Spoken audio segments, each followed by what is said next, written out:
Reka mbasuhuze kandi nongere mbahe ikaze inshuti bakunzi bacu dukurikira ku Ibendera TV. Nizere ko aho muri hose mumerewe neza, ariko niba hari naho bitari kugenda neza no kwihangana. Turababwira ko mu Rwanda hafashwe ikihebe ndetse kikaba cyamaze gushyikirizwa igihugu cy'amavuko aricyo cy'Ubuhinde.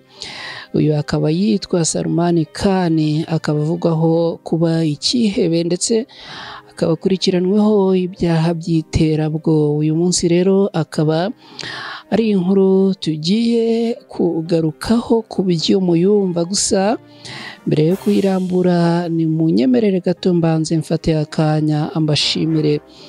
Niba ujya ufata umwanya wawe waba muto cyangwa munini ugakurikira inkuru n'ibiganiro byo ku Ibendera TV, uri w'agaciro gakomeye kuri twe.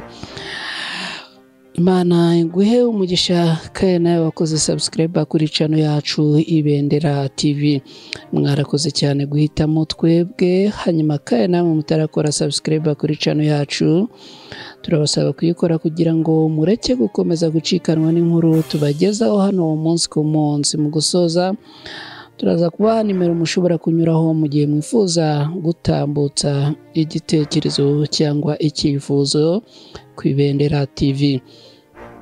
Nitwa na Christine Hirishwa, ni ku Ibendera TV, ikaze. Minisiteri y'Ubutabera mu Rwanda ibinyujije mu biro bishinzwe iperereza mu Rwanda yashyikirije abayobozi b'Ubuhinde Salman Khan, uzwi kandi ku izina rya Salma.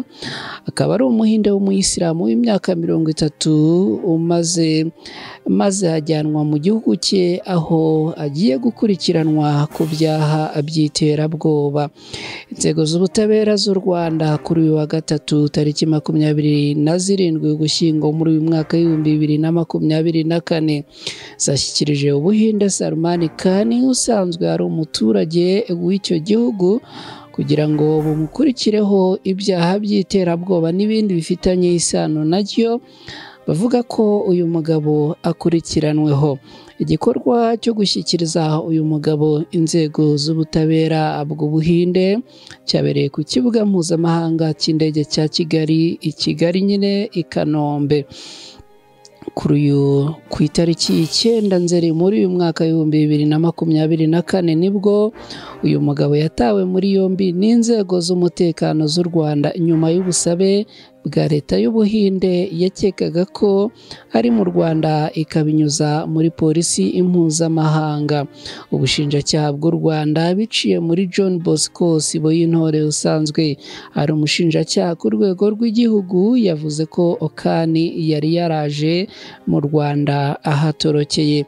Yagize ati Ubuhinde ku wa 2 Kanama muri uyu mwaka bwatanze ubusabe bubinyujije muri polisi mpuzamahanga bugaragaza ko Salman Khan akurikiranweho ibyaha by'iterabwoba ashakishwa. Hari n'abandi bafungiye mu gihugu cyabo, ariko uyu we yari yagerageje gucika aza mu gihugu cy'u Rwanda. Ku wa 29 Ukwakira muri uyu mwaka nibwo Ubuhinde bwoherereje u Rwanda ubusabe bw'uko Salman Khan yabwohererezwa, mbere y'uko Minisiteri y'Ubutabera y'u Rwanda ibyemeza ku wa 12 Ugushyingo muri uyu mwaka. Siboyintore yavuze ko nubwo u Rwanda n'Ubuhinde bidafitanye amasezerano yo guhanahana abanyabyaha, itegeko ryarwo rigena ibirebana no guhanahana abanyabyaha, harimo ingingo y'uko iyo hari igihugu gisabye umunyabyaha mu Rwanda uhari rushobora gukorana nacyo amasezerano ku bwumvikane y'uko leta y'u Rwanda nayo nigira umunyacyaha uzasabwa ku butaka bw'icyo gihugu nacyo azamutanga. Yunzemo agira ati u Rwanda ntabwo ari ahantu h'ubwihisho, ntabwo ari igihugu wazamo warakoze ibyaha hirya no hino ngo uze kwihishamo.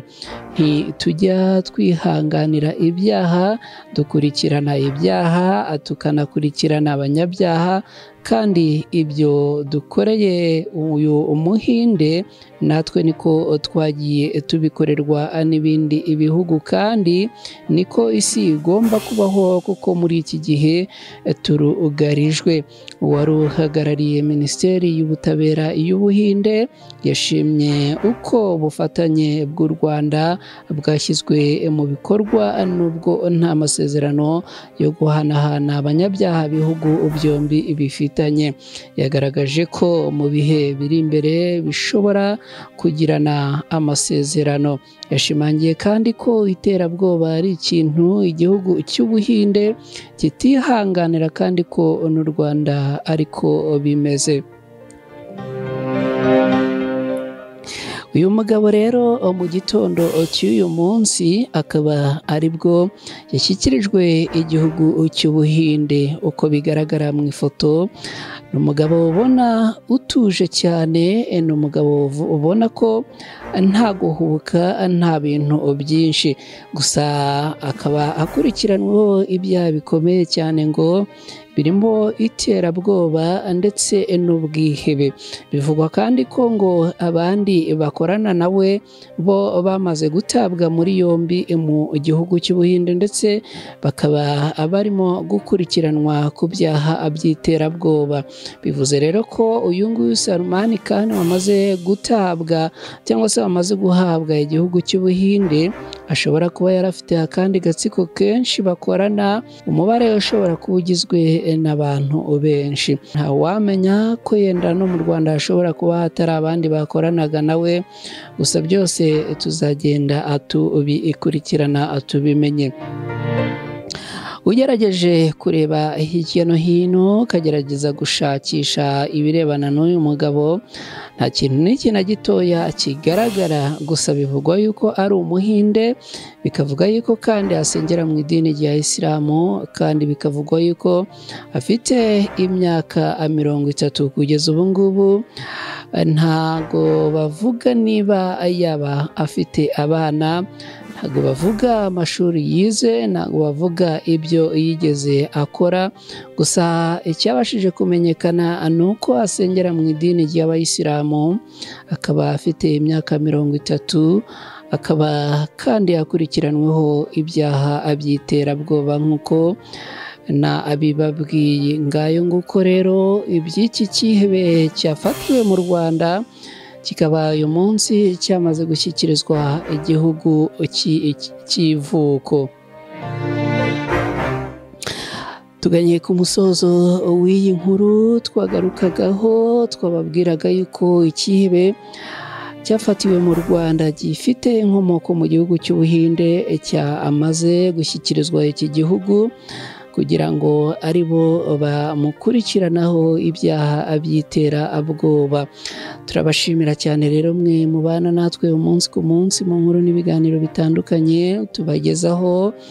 Turabasaba inkunga yo gukora subscribe kuri channel yacu Ibendera TV, hanyuma ariko mukanadufasha gusangiza izi nkuru inshuti zanyu zitandukanye, ubundi tukageza amakuru kuri bose mu byiciro byose.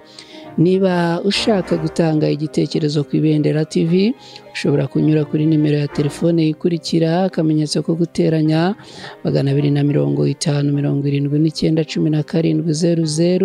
250 Iyi nimero wayinyuzaho ubutumwa, ubundi byaba ngombwa tukaguhamagara. Ndabashimiye cyane kandi mbasezeyeho. Nitwa na Cretine Rushwa, ni ku Ibendera TV. Mugire amahoro n'amahirwe, Imana ibarinde.